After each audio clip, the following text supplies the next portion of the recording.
Hi, it's Kevin May in the PhocusWire Studio at TTE 2020. Thank you very much, Nic Foo. You're the Head of Business Development at Duffel. Thanks for joining us. Thank you. Okay, so Duffel was in stealth mode for quite a while, 18 months, 2 years. Yep. You came out of stealth mode back end of last year. Yes. I think because you were in stealth mode for so long, a lot of people don't quite understand what it is you do. I think it'd be quite a fair question. So give us, Nic, the kind of the short synopsis of what Duffel is doing or trying to do. Sure. Well, it's actually quite looking back, though it was not what we intended. It was quite a good strategy to go stealthy. And that's because there was quite a bit of excitement to know what we were doing. But Duffel is essentially trying to rebuild and build travel infrastructure to create a toolkit for travel businesses of any size that they'll be able to get access to flight content as easily as possible, as intuitively as possible. So it's as simple as that. Building infrastructure and rebuilding where it's necessary and building a toolkit for travel businesses of any size. Okay, so that is the short version. That is the short version. Which is great because we can now dive in on some of the different bits and pieces. We'll come back to the stealth thing later on. I mean, you said you're rebuilding the infrastructure that connects intermediaries to airlines. Now, lots of people have said the same thing for many years. So what is it that you're doing in particular with that rebuilding of the infrastructure? I think to put context straight, I think we have entered the space at a time that was slightly different from some of our predecessors. So luck is riding on our part of the NDC has come up in the last 5 to 6 years. IATA has tried to bring together the biggest airlines to try standardize the protocol and standards of how airline APIs connect outwards, NDC.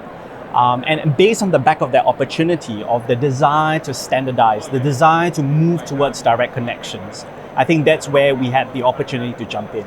And what we do, like many others, we try to aggregate this content, but I think where we stand out is the ability to normalize the complexity. So let's take NDC as a standardized language that IATA and some of the big airlines are trying to push. But in reality, when you implement a language like that across multitude of adopters, is you will see dialects breaking out of the languages. Yep. And because of that dialects, what was meant to be a standardized protocol isn't that standard, right? So many memes about the standards of standards. But what we do is to take away all that what ifs for you as a travel seller that, is this airline on version 19.1? Is this airline on version 17.9 of NDC?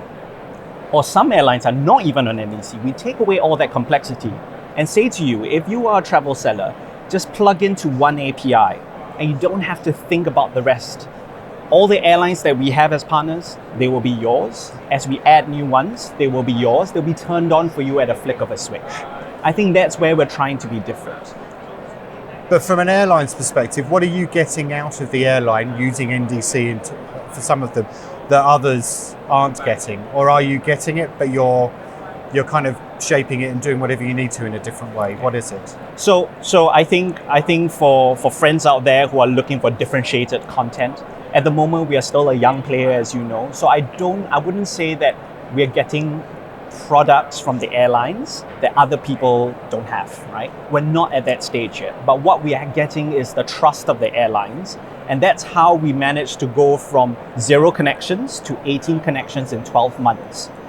So I think we're not getting anything special from the airlines at the present moment. But I think where we're getting from the airlines is very close proximity to the technological thinking of how they're implementing NDC.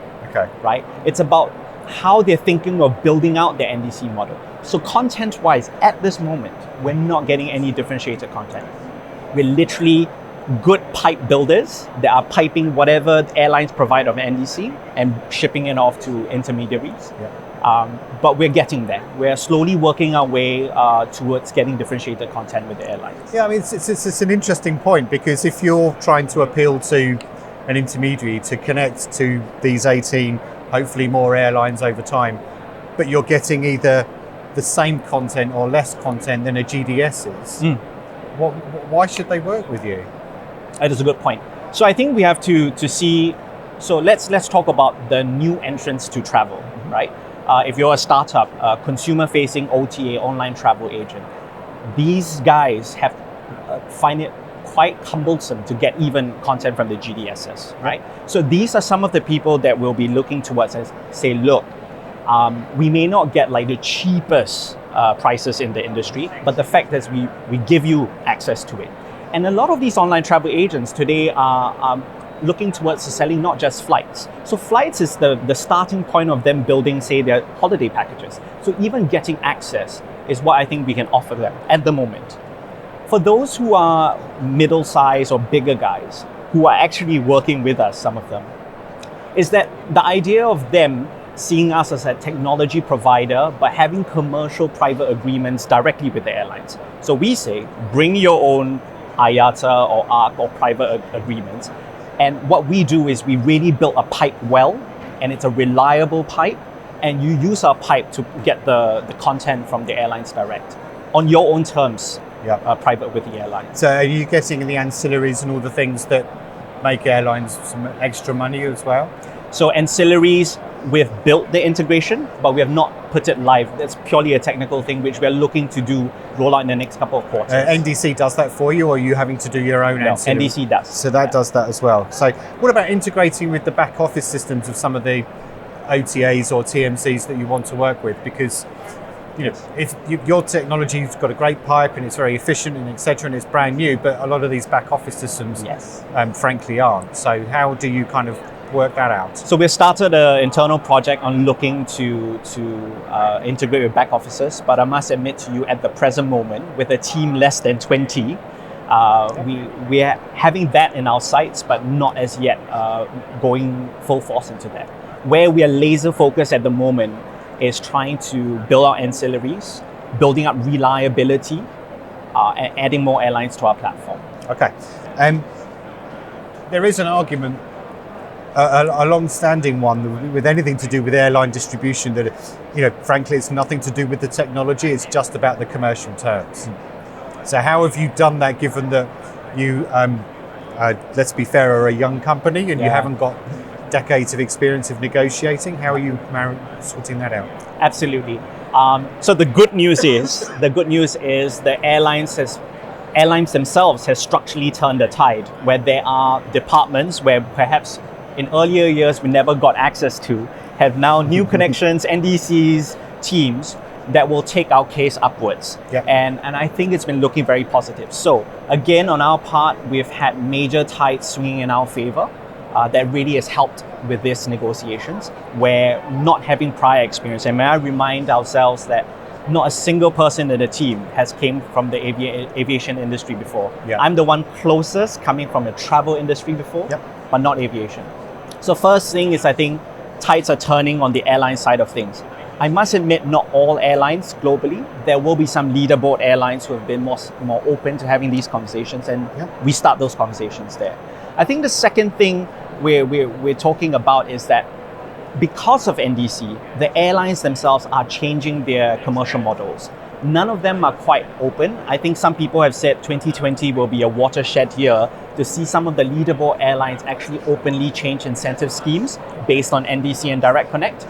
And we're seeing that with, say, Singapore Airlines, American Airlines, Lufthansa, are slowly trying to shift the incentives towards incentivizing selling of ancillaries, selling via NDC. So I think the airlines themselves are shifting, some of them, and we are good friends with those airlines. And then the major tide of NDC slowly edging the industry on.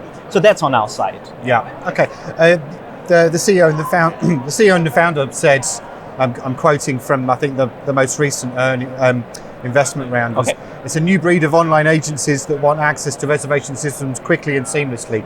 How do you define a new breed of online agency? Are you talking TMCs such as the likes of TripActions? Is that the kind of category that you're thinking about, or something else that we're not thinking about? No, absolutely. I think when what we've seen, we only can speak of what we've seen, is both B2C and B2B travel businesses, tech startups that are coming out of the woodwork.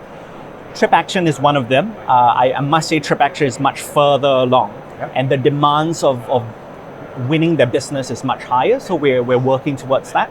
But I think we do see also a lot, and the kind of clients we work with currently today also given the nature and capability of NDC, where it lends itself a little better to leisure travel more than corporate travel. Okay. We're working with a lot of young online travel agents, young tour operators, travel AI chatbots. These are all the startups we've come to work with and are starting to see bubble out of the woodwork. Okay. And so it's 18 airlines at the moment. Yes. I mean, on the one hand, that's it's not many. It kind of restricts the kind of people that would want to work with you if they've got a global customer base or even a regional customer base. Yes. I mean, what's the kind of the ramp up from here? I mean, how many do you hope to get to by, say, the end of this year? So as a salesperson, trust me, the more I can sell, the better. And I would never be pleased, and I don't think Steve, our CEO, or any of the team members would be pleased with 18, and we are not. So the reality of getting to 18 was relying on a team of less than 10 engineers in less than 12 months to get to.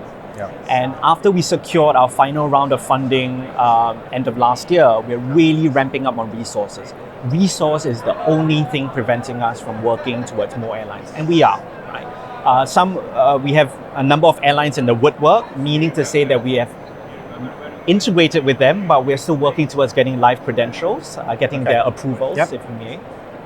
So I think we do have that runway. And the way we do it has always been cognizant about a few criteria of who we integrate first. One of them is the readiness of those airlines towards direct connections. There are airlines, especially in the East and Africa and Latin America, who we want to connect with, but they're just not technologically ready. So I think that's one of the first criteria. The other criteria is coverage. We saw opportunity in the US and in Europe. Right? These are the geographical regions that coincide with two things. One, readiness of the home carriers in these spaces, but also a rise in the number of travel tech startups who would want our service. So I think we've seen customers in the US and in Europe where there are a lot of customers for access to such content, and that's where we'll focus our attention. But with Qatar already in our sights, we are looking more and more Middle Eastern airlines. And of course, with Cathay being live with us on NDC, we're also looking at the Far East, Singapore, Thailand, Vietnam. Yeah. Okay. And we'll go back to the beginning then. We talked about this kind of the stealthy strategy. You said it kind of worked for you, but what was the idea about doing that? Because it is fairly unusual, I think. Yeah. Certainly in the travel space for a company to do so much work and raise, I think at that point, 20 million. Without a product to show for it or telling anybody what you did. Yeah. So maybe, and I'm going to say this, and this is on me, maybe it really reflects the culture of our company as well. I think at Duffel, we tend to try to keep our head down and focus on what we're building rather than be distracted by the noise. And that comes from perhaps a very tech first, a very engineering first, product first kind of culture that's just naturally organically evolved. And I think being a stealth was helpful because it really helped us focus on building the right product and not be instigated to be thrown in certain directions. Yeah. And the moment we came out of stealth mode, I assure you the number of people who are trying to get us to plug into their content, GDS backfills if you may, so many, right? So I think it was wise on hindsight that the amount of noise that generated when we came out versus staying stealth, I think it was quite the right, sensible move. So it's probably a marketing strategy almost in there as well. It wasn't, I must admit, I thought it was a sound branding strategy, but honestly, when Steve and Tom, the other co-founder, when they think about it, I think it's really to just focus on building product and not get distracted. Yeah. We are, after all, trying to build infrastructure. And infrastructure is hard to build, right? Yeah. It takes time. And unfortunately, sometimes not very sexy. So I think doubling down on focusing on that. The stealth period also gave us time to build trust with the airlines. In that stealth period, we got 18 airlines live, where some people may have taken much longer in that period to do direct connections. So, I mean, clearly you had a good pitch deck if you were able to go and raise that amount of money. You'll be surprised. I've seen the pitch deck is very lean. Okay. I think the industry lends itself for, I think this investment and the hope, the trust of investors kind of also says it's about time that this industry is ripe disruption. Yep. I think the airlines themselves have also stepped up and say, I think IATA for one, maybe we need to rethink how we distribute profits in this industry. I think we got lucky with the wave coming up. I think it's just luck about us coming up and then the tide naturally going along with us. Okay. Nic Foo, thank you very much for joining us. Thank you very much. Cheers. Thank you. Thanks.